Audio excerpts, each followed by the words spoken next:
Nature's wrath. Have you ever been made to feel so minuscule?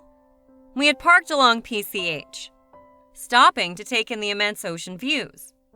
It was truly breathtaking, though having bared witness to this many times before, a new sensation stirred within me, an uncomfortable feeling of vulnerability. Perhaps I'd been driving too long and needed the fresh air. We were still in the midst of our road trip, my young family and I traveling northbound and nearing California's northernmost point. Simply beautiful, I say, as we all stared in awe. I lifted my head high, taking in a deep breath of the cold air heavy with moisture. I look over and see my two young children soaking up the views and smile. Scanning further to my right, I see my wife preparing snacks for us near our dirty, bug spot-ridden car. My daughter shouts, pointing towards a spot not far off in the water. I spin around to focus on what she might be seeing. Odd. The ocean began forming large circular ripples that end frothing. It reminds me of raindrops pelting a lake and the dimples which formed, albeit small and brief in the water, though these are nearly a mile wide. When one disappeared, another formed, then another and another.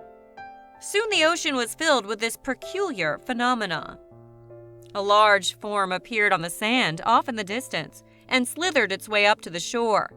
Beachgoers screamed, scattered, as the beached whale squirmed up, crushing anything in its path. Smears opened in its wake. These people, these poor people. More whales appeared now by the masses, too many to count. My kids began screaming, and I picked them up roughly, rushing them to the car. We scrambled inside and accelerated onto the highway. In both directions there was chaos. Mammoth-sized sea life of all shapes had made their way on the highway, crushing and destroying as they gasped for air, their eyes wild. I hesitated as my mind raced to decide which direction to flee. My wife shouted, "There!" and pointed to a break in the fence. Up a grassy hill and towards rolling hills, mountains loomed further in the distance. We drove for what felt like hours, my children crying and their mother consoling them as best she could. We reached a deserted ranch, hopeful we'd left the chaos behind us. Pulling to a stop near the entrance, I looked back, first at my children, who were now calming down, then again at the horizon behind them.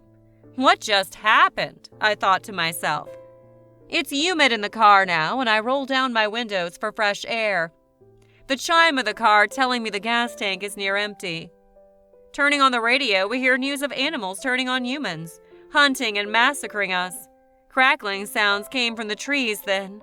I turned to my wife as we exit, running to the front doors, not looking back.